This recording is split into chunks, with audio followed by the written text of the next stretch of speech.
All right, we got SCP-4595. Nigga, we on a kill streak coming with the SCPs. I told y'all, bro, I'm not missing anything. We watching everything now. We on the Twitch side over here. We don't usually watch SCPs on Twitch. We usually offline, but today's a special exception, bro. Come over to the Twitch side, join the Discord. And yeah, bro, let's get into it.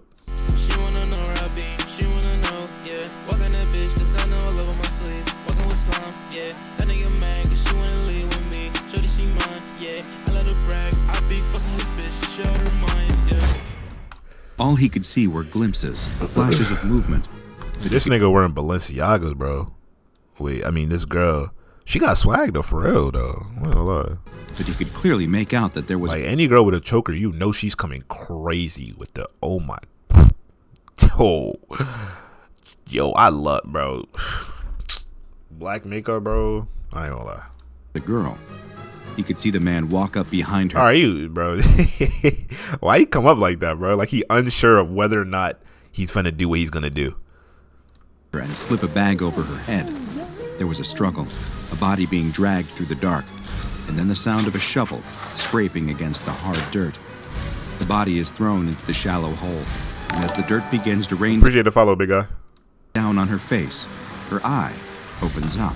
Yo, I thought she was about to awaken with a showering gun in her eye, bro. I ain't. The boy's eyes open too, and he sits up with a panic. Is that Agent?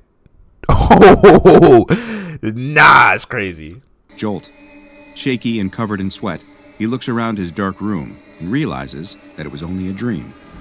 The entire morning as the boy gets ready, rides the bus, and sits through school, all he can think about is the dream and the girl. A group of teenage girls are out for a ride in one of their father's sports car convertible. They're having too much fun. Bro, this nigga name, I don't know why, for some reason I really want to say his name is Mickey. Can you imagine a nigga with a nickname? Never mind, bro. L joke, bro. I'm done. I don't know why, bro. I look at him and I want to say Mickey. Like, I just don't know why. It's not even a joke. Like, I'm being serious.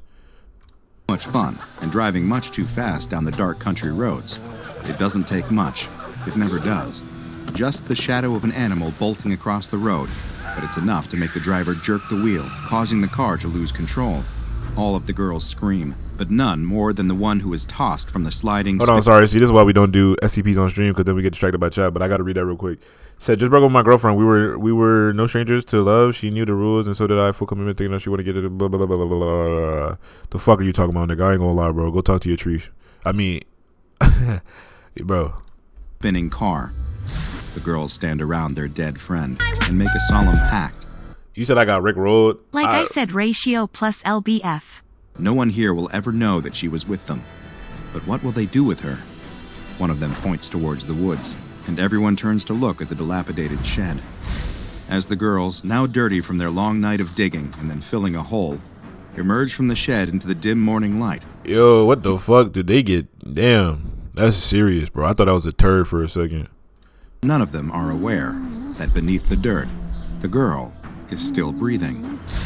The boy gasps for air and struggles in the dark. He throws the blankets off of him before realizing that he is safe in his own bed. Another breakfast, another ride to school, another day of classes where the boy can think of nothing but the girl from his dreams. Who is she? He's never seen her in his life, he's sure of it. But then why does she keep appearing in his dreams? The boy is snapped out of his deep train of thought by the teacher slapping his desk, and he apologizes before focusing on his studies once again. I ain't gonna lie to that teacher, fuck off, bro. Like, bro, when I was in school, bro, teachers could not talk to me sideways.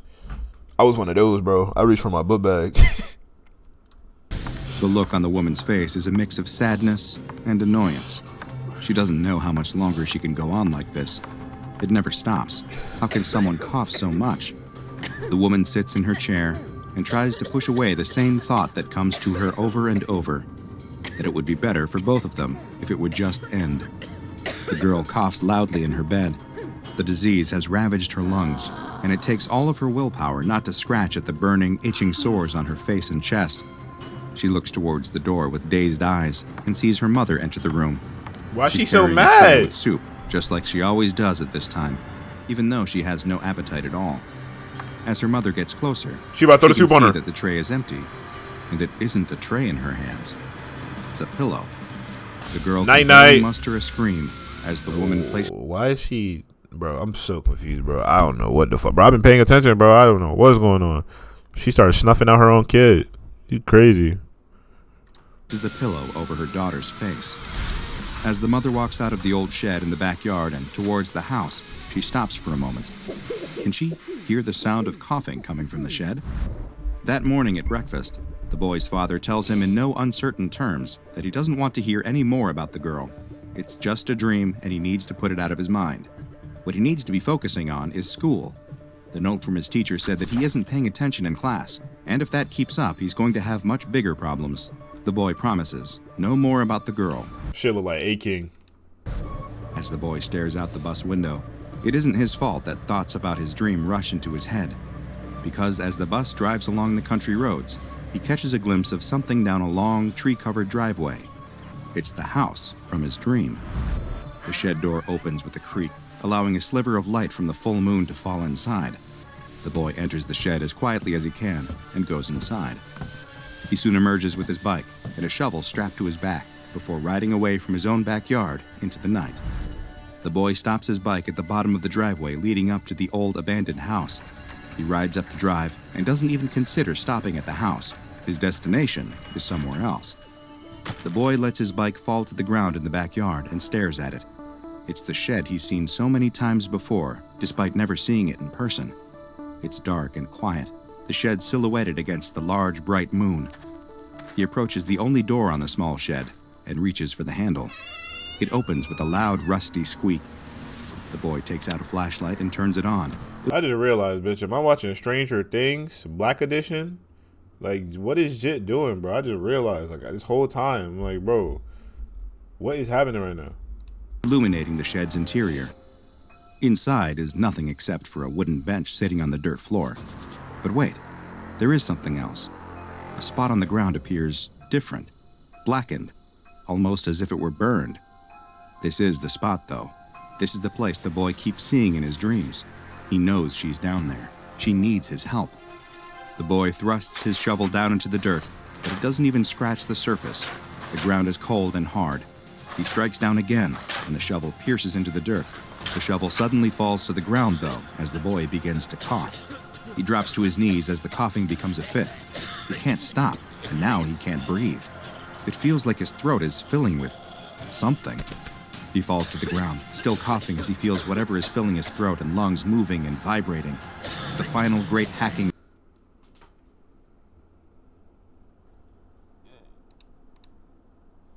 his throat and lungs moving and vibrating. The final great hacking cough. He unleashes a swarm of creatures from his mouth. He lies in the dirt, struggling but unable to get any air, as the buzz of thousands of locusts drowns out his final noises. It's no surprise that what this young man ran into wasn't a dream at all, but an interaction with an anomaly that has since been classified as SCP-4595, but also has the quite simple and appropriate name of Witch. SCP-4595 is the designation given to a small room located inside of a woodshed that is itself found behind a home near the town of Jasper, Indiana. The house appears to have been abandoned. What the fuck is Jasper and where is Indiana? Like, that can't be a real place, bro. Cannot. Abandoned for some time, and there are no reliable records of who the home's most recent or original owners were. The only item inside the woodshed is a simple, rough-hewn wooden bench, though at the time of the anomaly's discovery, 2 other objects were found as well. The first was a small shovel, the type that might be used for gardening. The shovel appears to be ordinary in every way, except for the very tip, which has what looks to be a blood stain on it, though tests have been unable to retrieve any genetic material from the discoloration. The second object was a small human skeleton. The body of the deceased person was removed from the woodshed, and an autopsy revealed that it had belonged to an adolescent male, roughly 11 to 13 years old. While the exact cause of death was unable to be determined, it is extremely likely that it was due to the anomalous effects that SCP-4595 produces, but more on those in a moment. Further examination of the woodshed reveals that the word witch has been scrawled on the door with charcoal, though it is unknown who wrote the message and whether it is meant to serve as a warning or has some other purpose.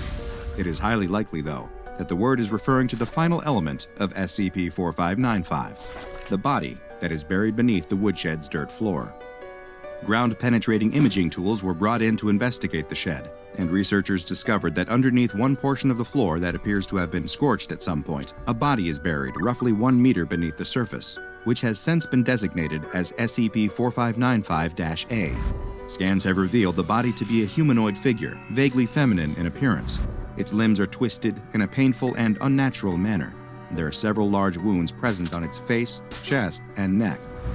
But perhaps strangest of all is that despite evidence at the site pointing to the location not having been disturbed for many years, the corpse buried beneath does not seem to show any signs at all of decomposition, still appearing as it most likely did at the time it was interred in the ground.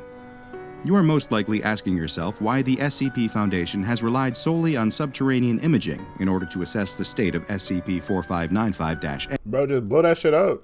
What the fuck, the bullshit, bro? Just blow it up. And why they don't simply dig up the anomalous corpse.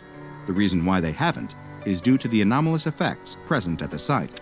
Testing on SCP-4595 has concluded that anyone who enters the shed and remains there for any substantial amount of time will begin to experience a number of effects. First, they will start to feel paranoid, getting the impression that someone is watching them. This purely mental effect is quickly followed by a physical one, where the individual's skin will start to itch. Those who linger in SCP-4595 long enough will eventually begin to violently scratch at themselves in an attempt to relieve the itchiness. These effects, while very uncomfortable, will eventually subside if they leave the location, and it is very likely that they are meant to serve as a warning of what will happen if one partakes in the most dangerous aspect of SCP-4595, which is disturbing the body buried beneath it. Anyone who attempts to impact SCP-4595-A by attempting to dig it up or otherwise remove it from the location will quickly experience a horrendous anomalous effect. The individual will soon find that they are experiencing a shortness of breath, and soon will begin coughing and choking and be unable to breathe at all. This is due to a phenomenon in which any empty space in their chest cavity, lungs, airways, stomach, and intestine. Bro, what the Nah, I can't fuck with it, bro. This is disgusting. I cannot, bro. This is nasty as hell, bro. Will completely fill with Schistocerca gregaria. What, Brits, did you just say to me? What language is that? Nigga says Schistocerca. Known as the desert locust. The insects will continue to appear within the individual's body until they expire, a process that typically takes mere minutes. Any locusts that manage to escape the individual's body, most often through the mouth and nose, will disappear into a vapor that quickly dissipates the moment they cross the threshold of the woodshed's doorway. So far, no method has been determined that can prevent any of SCP-4595's effects, and for the time being, no personnel are allowed to enter the anomalous shed except for testing purposes. But even in those cases, the disturbance of SCP-4595-A is not allowed. Due to the relative ease with which the Foundation can secure the site and is able to prevent anyone from entering, it has been classified as safe, with the additional disruption class of dark and the risk class of warning. The fuck? What are these classifications? Wait. What is this? What is it? Where are my SCP goons at? What is this? What is this? What are these new classifications? Bro, don't tell me this shit is getting some. I just started figuring it out. Don't tell me I got some new shit, bro. Oh, where is Sherm at, dog? I know what safe means, but what is dark and warning? What is this? Classified as safe, with the additional disruption class of dark and the risk class of warning. Just what is SCP-4595? Is the SCP-4595-A body a victim, doomed to an eternity beneath this ramshackle shed? Or is it a monster, sealed away for some unknown purpose, the only warning for us to stay away being a single word on the door? Maybe one day we'll finally know the answer to why SCP-4595 is only known as the Witch. Now go and watch another entry from the files of Dr. Bob, like SCP-3998, The Wicker Witch Lives, for another SCP entry that tells You just gonna casually walk in there on some cool shit, bro? I hope them locusts get your dumb ass. and turn on notifications so you don't miss a single anomaly as we delve further and further. Oh, never mind. You put flowers on there. My fault, big guy. Chill out. This is a W video, bro.